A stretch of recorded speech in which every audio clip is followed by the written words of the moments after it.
factory closed down 20 years ago? There was a spinach contamination.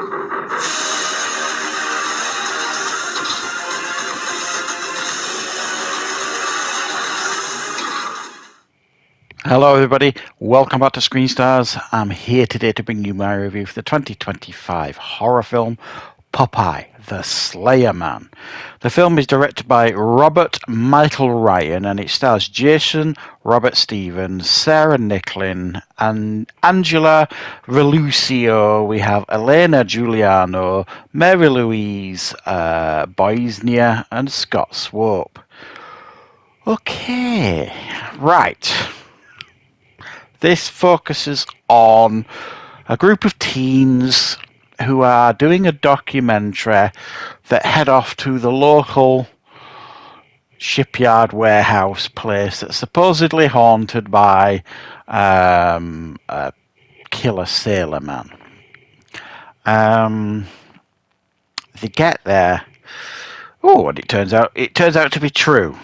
Popeye, the sailor man, is creeping around this place, swallowing radioactive spinach that has kind of mutated him over the years and turned him into a homicidal maniac. Right, what are my thoughts on Popeye, the Slayer Man? Well, it's bloody terrible. What else really did you expect me to say? I have just reviewed the other Popeye film a couple of weeks ago that came out. The name escapes me now. It was terrible. Basically, this is exactly the same film.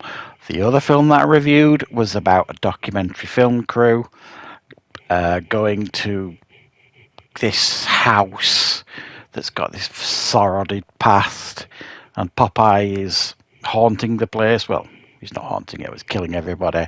It's the same thing here. Same story. We don't really get any differences here. So creativity, forget it. Originality, forget it. But I suppose those of you out there that like trashy B movies that are, I mean, this new trend that we've got, you know, that films that are focusing on properties that have come into the public domain. It's clearly a new subgenre now, isn't it?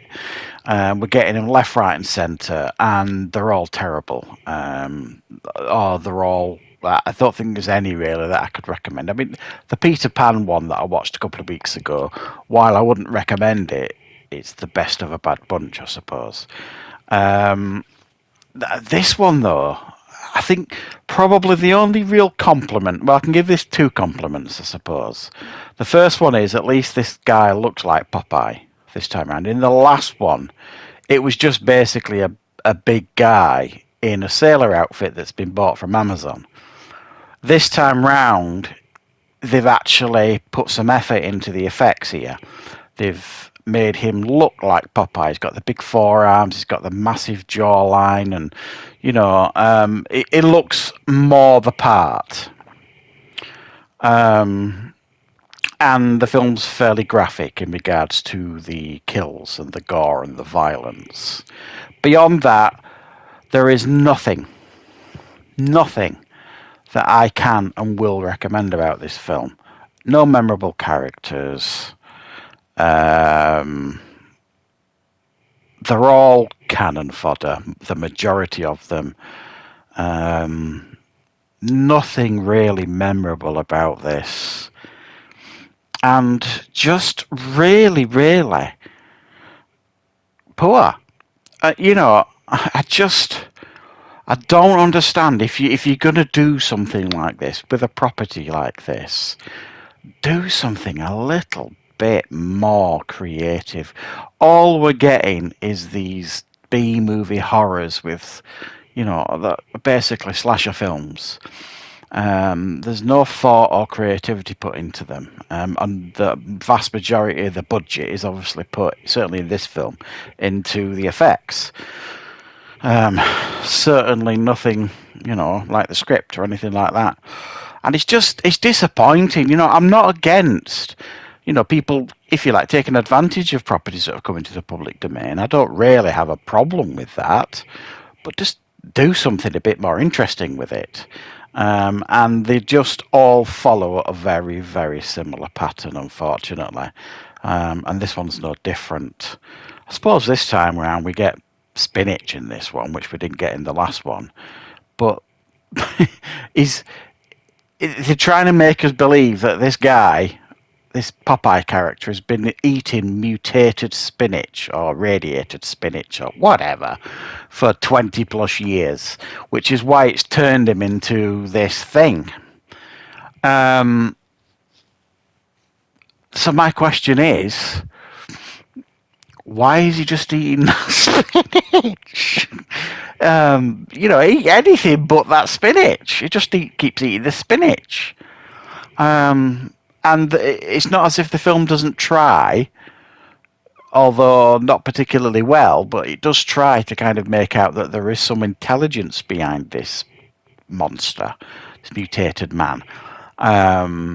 And there's like the story they try and tie in by the end, which is a very lazy trope. But they try and humanize him a little bit by the end, which is baffling to me because he spent the whole movie squashing people's heads, stamping on people's heads, ripping people's limbs off, and then they try and garner a little bit of sympathy out of the audience for him at the end of the film, which really doesn't work in any way, shape, or form.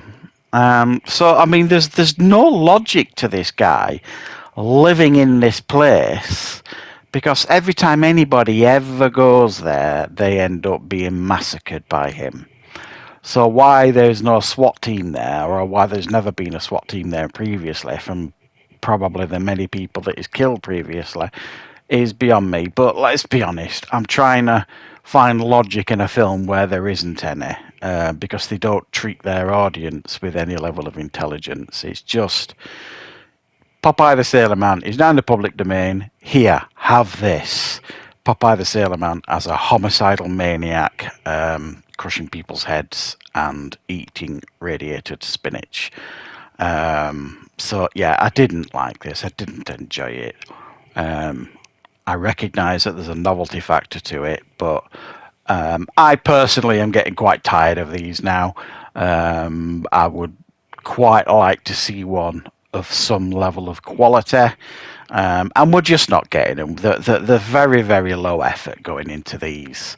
My understanding is I think there's another Popeye one coming out this year. Do I think that's going to be of any better quality? I seriously doubt it. No doubt it will once again be a slasher, probably with another documentary crew. But hey-ho, here we go. We should be getting used to it by now. So yeah, I don't recommend this one, guys, unless you really like trashy B movies based on public domain properties.